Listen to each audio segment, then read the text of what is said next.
All right, we tried this one more time.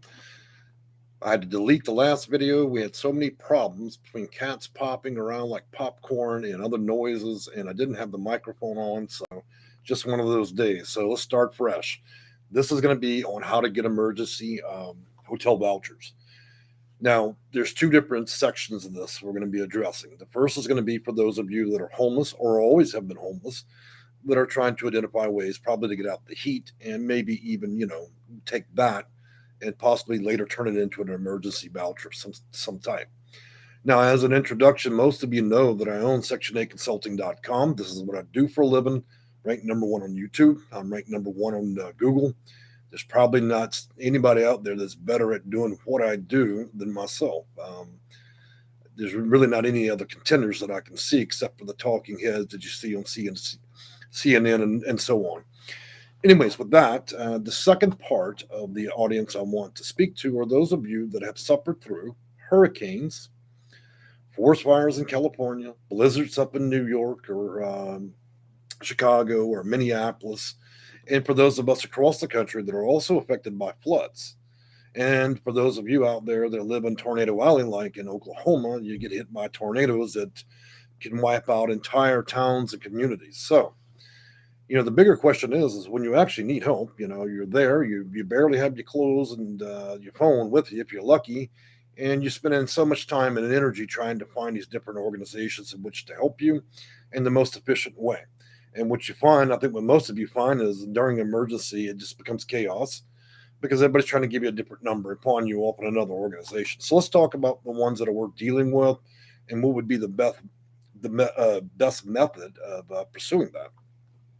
So I'm going to pull up a list here that only I can see, but you'll also find that list in the description of the video. So, and I know some of you are making comments. Give me a few minutes to get through this beginner part, and then I will address some of the comments if you don't mind. So, one of the first ways is if you are a homeless person or have always been homeless, or you're going to be imminently homeless, and right now you're sleeping in your car and so on. In that situation, you'd want to directly approach continuum of care. Another name for that is coordinated entry, and another name for that is housing first, depending on the state and the city.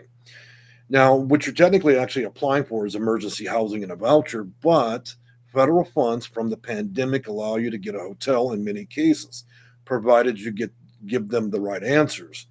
And so as you know, many of you know from my channel, I tell you there's a lot of convoluted ways they can eliminate you from getting a hotel based on specific answers you give, and I'm going to cover part of that in this video. Now, let's roll back to the folks that have been affected by fires, floods, and hurricanes, and so on.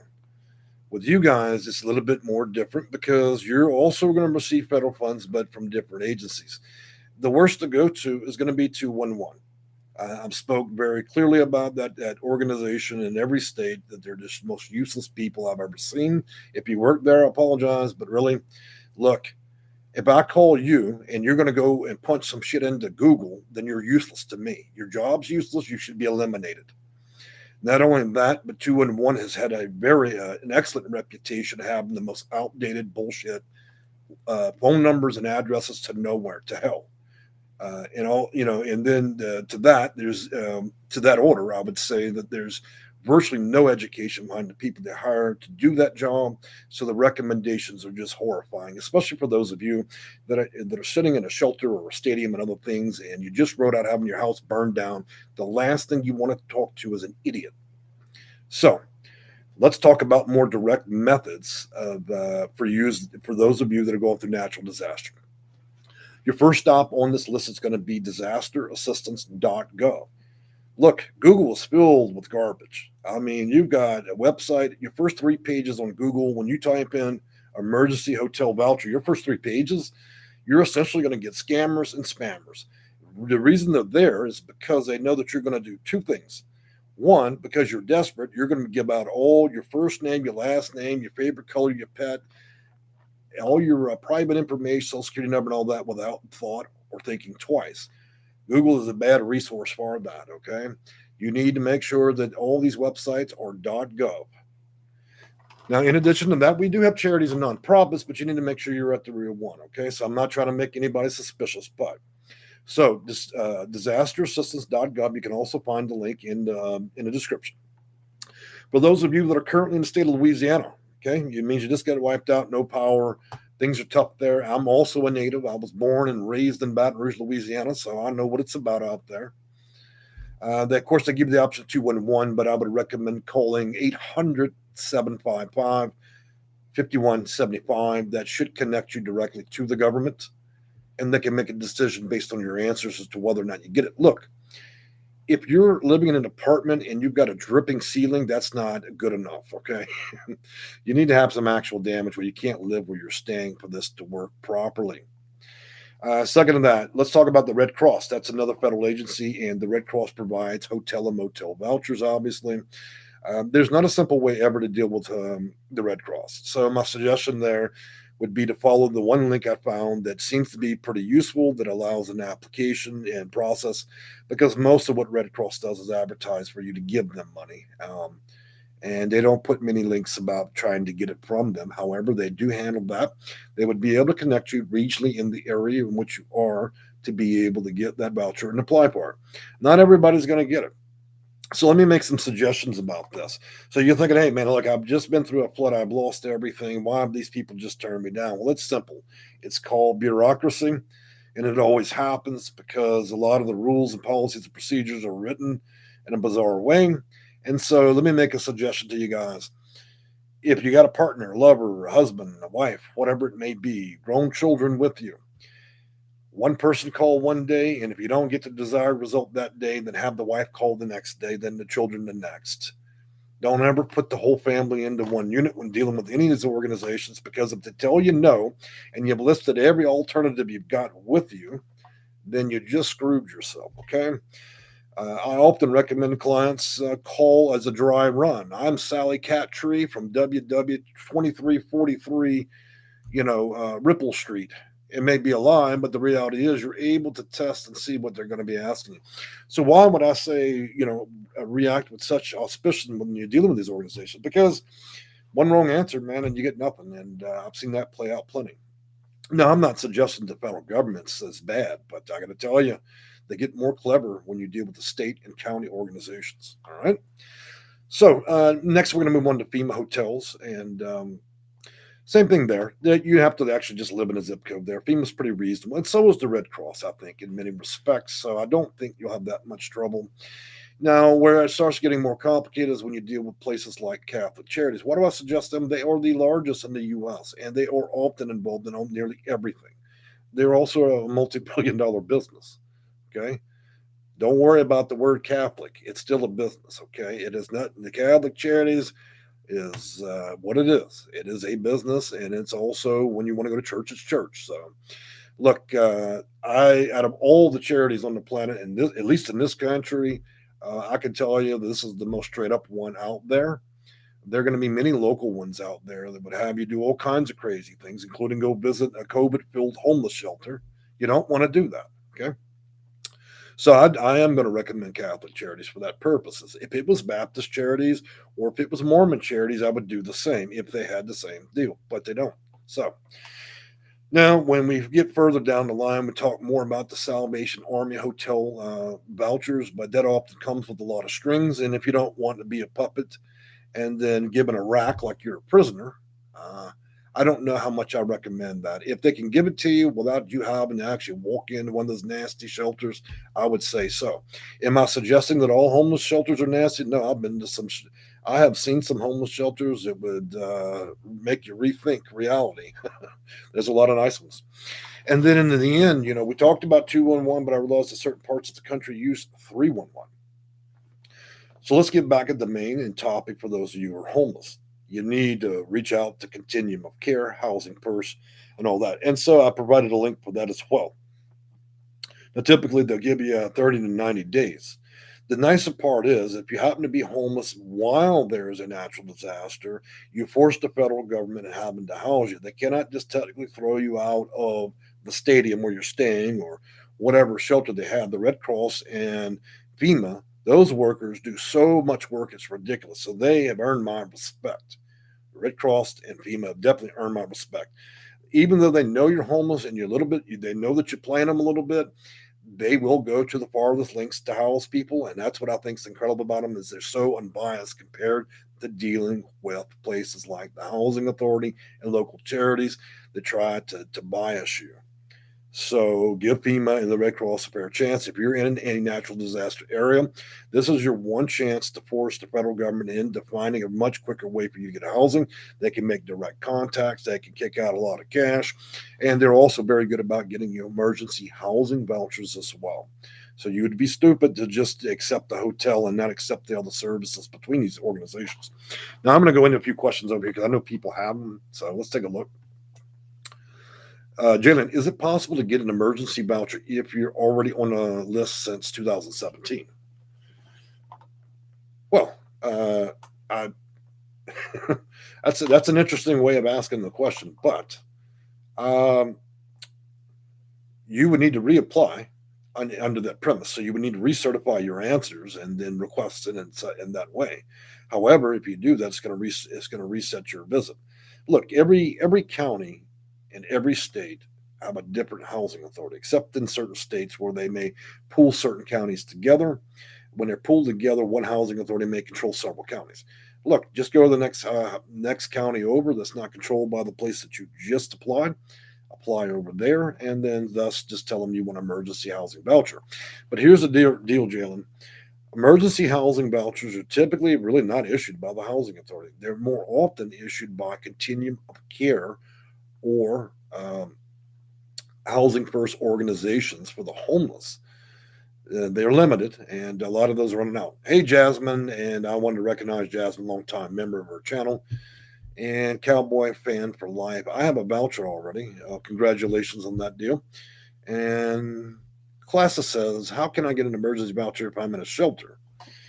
That goes back to applying directly at a continuum of care location, taking an assessment test, scoring a high enough, and then it comes down kind of like a small lottery. So you got 400 or 500 people that are applying for continuum of care voucher, and then if your story is compelling enough and your score is high enough, you may be considered. Which, when I say considered, I mean referred over back to the housing authority. So they make a direct appeal on your behalf to the housing authority, and they can grant it. And I've had about six clients so far that have gotten that. So you do see, guys, that even though whether you are a high class person in a big home that have been flooded out, or you're a person that's been under that bridge as a homeless for 10 years, or you just got hit where a tornado hit you, everybody's in the same boat. So, and then, that goes back to these two things being kind of interconnected. So, all right. So that being said, I put down several different links here I want y'all to take a look at. So it's going to be the American Red Cross vouchers, the FEMA hotel vouchers, Catholic Charities hotel and motel vouchers, Salvation Army hotel and motel vouchers. And then for those of you that can really just handle talking with people 211 and 311, do so. Now, your state and state and county services do offer different system of things, but it comes with a lot more attachments to it. So always start from the top of the feds, work your way down.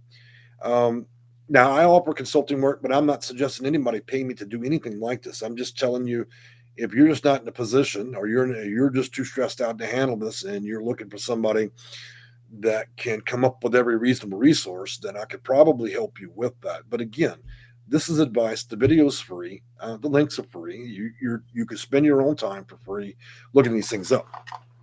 In addition to emergency hotel vouchers and motel vouchers, a lot of additional things come with this stuff. So the ability to apply for emergency housing, the ability to get cash assistance from FEMA and Red Cross, and then there's other attachment to that where they may get clothing, and also repairs to your home and other things that may help you with deposits, or if your car's been flooded out, they may pay for the repairs. So there's a lot of additional things that could be attached to the stuff depending on what your situation is. It would be one hell of a video if I tried to cover everything for even one of these. So I'd rather not. I'm just trying to get y'all to a point where you're not dealing with 211, and that you have a more direct resource to this, because nobody wants to sit in a big building full of people on a cot. I understand that. And for those of you that are out on the streets, if you're somehow been also affected in a natural disaster, this is your one opportunity to kind of compel and force housing authorities and local charities into giving you a higher prioritization while this event lasts. If you don't take advantage of that and you wait till this thing passes, then you're going to find things to be as extraordinary as more difficult than possible. Rolled all into this, we are also in a housing crisis. We're also in an overheated housing market where landlords are charging 20 to 30% more rent. We're also as I mentioned, an eviction crisis with 10 to 40 million people without a house and a home now that have lost their homes and apartments. And we had added an additional 7 to 8 million people that used to own a home, couldn't pay the mortgage, and now they're homeless. So it's extraordinary. We're seeing 10 times the amount of people seeking these resources than what was prior to this pandemic. Waiting lists have gone from what they are long to 2x, 3x, 5x, and 10x. In some cases, in some states, you would have to apply at birth and you might have an opportunity to get a voucher at death. I'm not trying to be sensational in saying that. It's just the truth. There are certain places you'll never see a voucher. So it looks like we got a few more shout outs here. Cole gave me a lot of good shout outs. I appreciate that, my friend. So, guys, I would say do the best you can with this information, all right? Do the very best you can with it. If you still feel like you can't survive this and you don't feel like you don't want to go through it all, then you can always consult with me. That option is always available, but it is not required. Nobody's ever required to pay for something that's free, but my time is not free. Y'all do understand that part. So, what I'm going to do next is I'm going to put up a little bit more information for you. And, guys, there is a chat window with this. I should have mentioned at the beginning of the video. For those of you on laptops and desktops, you could have chatted with me. Some of y'all know that, some of you do not. So anyways, give me a minute. I'm going to pull up a few more resources for you. And I'm going to copy in this little trio here. And just bear with me. And I'm going to copy it right in the chat. You should be able to see it.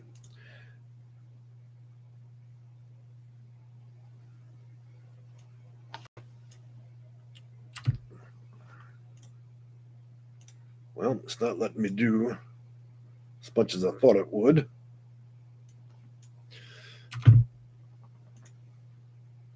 So that link there will allow you to book a consult, no matter how you see that. And also, I'll just post a link to the website for those of you that are skeptics. There's lots of tire kickers. There's one born every minute. So, reputation speaks for itself on the internet and on YouTube. So I'm going to put that up real quick so y'all take a look at the website if you want to do so. Look, guys, I also have an email. I have no objection with helping anybody if they need a little bit of additional information. However, I cannot handle 5,000 word long written out mental emails. Okay, let's be reasonable here. My time is as valuable as yours. Okay, you wouldn't want to be put in servitude and work for free either. So just keep it reasonable. I don't mind answering questions about that. Put them in the comments of the video. And one thing that's different about me than a lot of YouTube channels, I've responded over 7 years. My response rate is 99.9%. That's amazing. That means I actually spend a whole lot of my personal time answering emails throughout the day. I mean, these comments in here and doing what I can for people as long as it's reasonable. So just want to mention that. For those of you that are in Texas like me, you know what it's about. You guys have been going through it. And I also want to mention there's a list of states right now: New York, New Jersey, Texas, Mississippi, Alabama. Your states are, for one reason or another, are considered national disaster areas. I don't know the specific areas. If you're down south, it's because of the hurricane. If in New Jersey and New York, I'm not quite sure what disaster happened over there. And there are many parts of California because of the forest fires that may have affected you or your family. So the main thing is you need to be able to connect with your resources pretty quickly without all the red tape and everything. So sometimes it's like anything else in this government that we have. Sometimes trying to navigate is is painful. Everybody, you, the husband, the wife, the children, everybody's gonna pull out their phones and just kind of tackle this all at one time. So yeah, it's kind of strange times. Let's see. We've got a few more comments. John Walker. Well, that message was redacted. Look, guys, you cannot use profanities in chat, and I don't know that that person did that. But if you talk about anything in relation to body parts, like if you say bar stool, um, that can be interpreted by YouTube as the medical term of stool. You see my point? If you say ear ring and you spell it wrong, and it can be interpreted that you're trying to sell body parts. So YouTube is bizarre in the things that it'll block in comments, but I have learned some of them. Anyways, I'm willing to answer a few more questions, whether it's about emergency vouchers for motels and hotels, whether you're homeless, fires, hurricanes, and so on. And a lot of guys are pushing me into the Section 8 and emergency vouchers. I'm willing to answer questions about that as well while I'm here. Miranda Nelson, New York at least, Westshire, it was IDA. Could you explain what IDA means? Because I don't quite know what you mean by that. So what's happened in New York and New Jersey that's put y'all on the FEMA list and Red Cross? I'd like to know. I could probably do a Google search to find out. So for those of you that are trying to do that, you've been homeless, you've been out there, or you're going to be imminently homeless, and you're looking to have a stay at a hotel for 30 to 90 days, that's something you're going to need casework on. I would say make your first attempt, but realize one thing. Once they give you an assessment and ask you questions, if you fail to give them enough answers that earn you enough points for the HIMS system, they'll give you nothing. So I would not risk that, okay? If you have the money to do consulting or have me do consulting work for you, then I would suggest invest it. And I'm not stupid. Homeless people are not broke, okay? That might be the guy that you see under there, but a lot of people I know out there that are shooting in between and living in tents and in homeless shelters receive astronomical amounts of money. I know several that have over 100K. They just prefer the situation that sometimes they're in. And so don't take that the wrong way, but look, I do know. There's a lot of guys I spoke to out here that making between $40 to $80 a day just panhandling. Okay, and so yeah, I'm not particularly stupid about that. Now I understand if you're a senior, you're disabled, but I'm never going to believe that most homeless people get broke. How do you think that they're getting by? Paying for the cell phone, that iPhone they have. So anyways.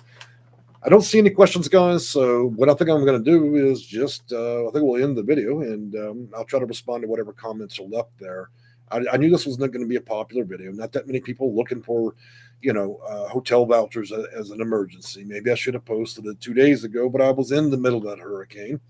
I didn't have power, and it would have been an impossibility. So I'm posting as quick as I can.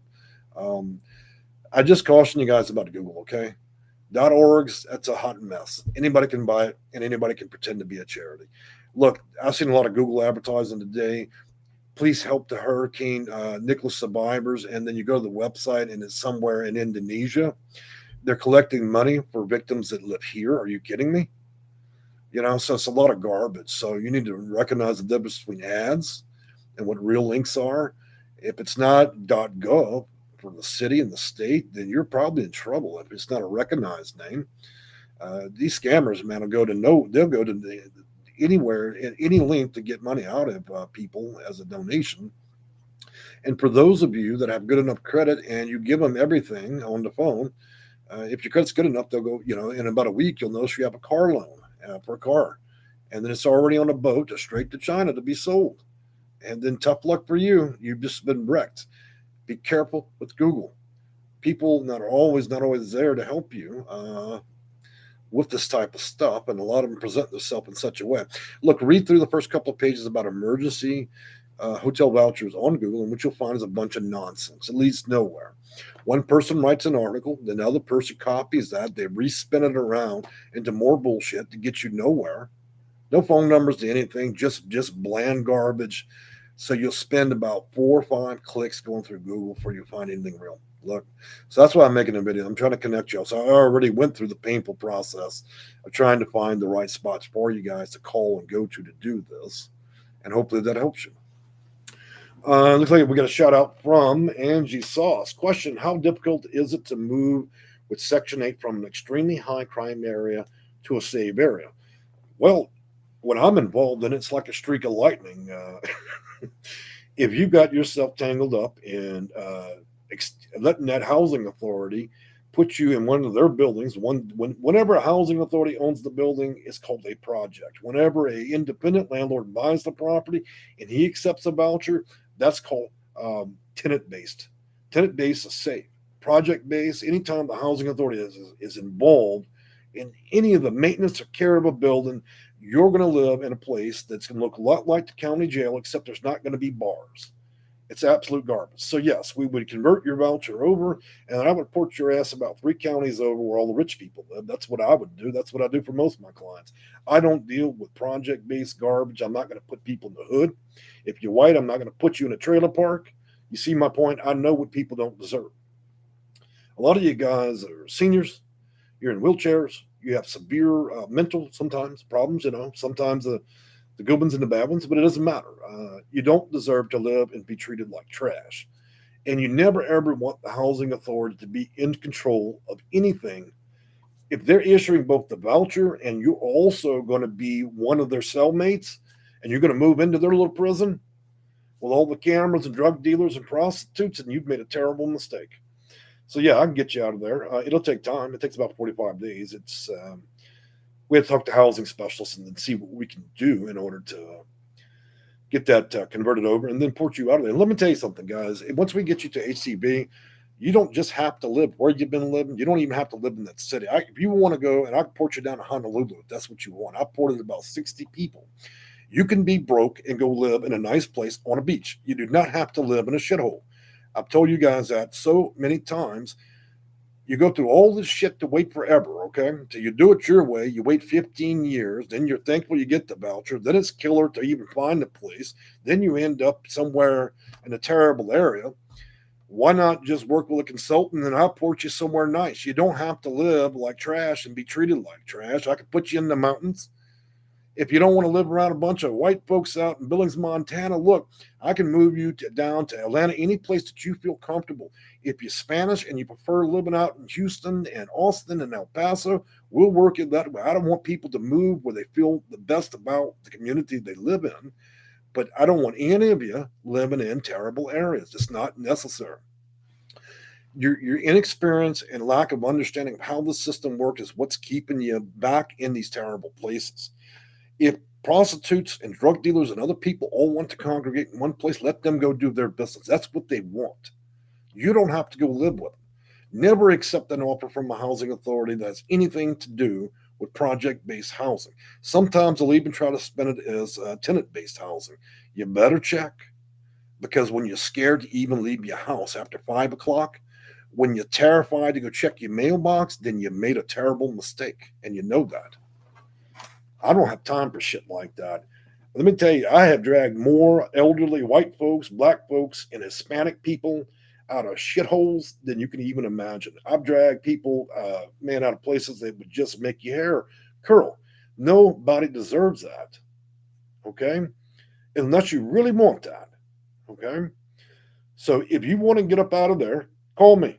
If you think there's somebody that does a better job than this, now if I rank number 1, you type in Google every 50 different ways consultant, and I'm the same guy that keeps reappearing at the top, that means that I must be know what the hell I'm doing after 10,000 people. So I know we got a lot of tire kickers, but that's all right. I've been kicking that same tire for 10 years, 7 years on YouTube, 20 on Google. So I guess the choice is really yours. You can do it your way, you can do it mine. I know how to do it. I've had plenty of practice. I practiced so many times with this. I've actually got it down to a fine art. I spent a lot of time having to compel housing authorities to turn over manuals, operations manuals, procedures manuals, their data, their algorithms, compelling in-house counsel to give me everything so I understand the system better than the people that designed it.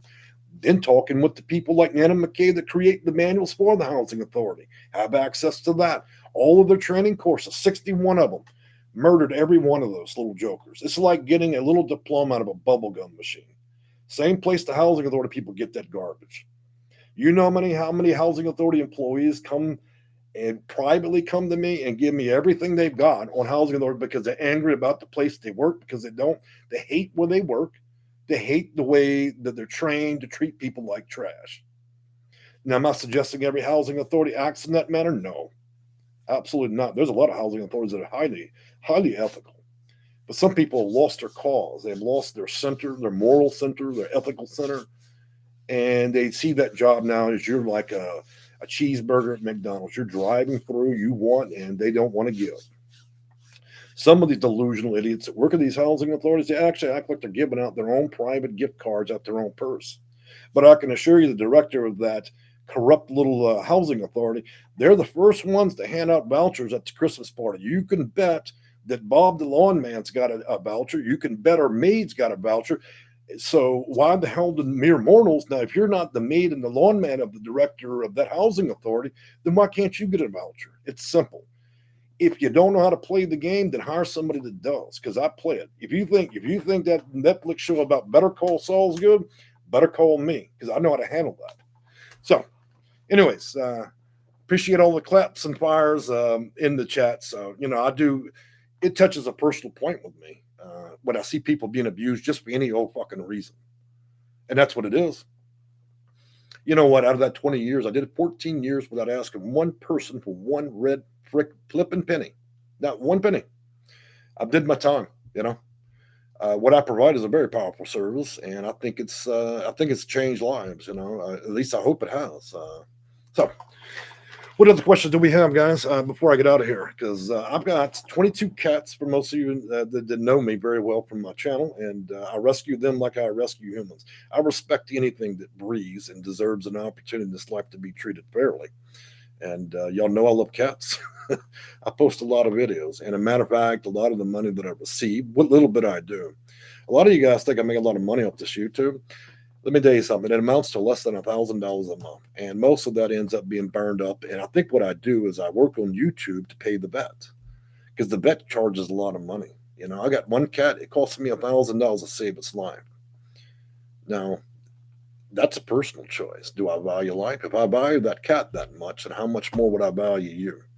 So I've enjoyed talking with y'all. I'm sorry we went across so many different things, but that's what live video is about. They're not always going to be about one specific thing. We have to be able to cross many different territories, answer questions when people have them, and not just stick to one narrative. I'm not eyewitness news. I don't have to just talk about one little old tiny thing. So if you enjoy live videos, try to join me next time. I'll try to do them every couple of days when there's not a hurricane, tornado, and so on. So I've enjoyed talking with y'all. You'll have a great day. Bye-bye.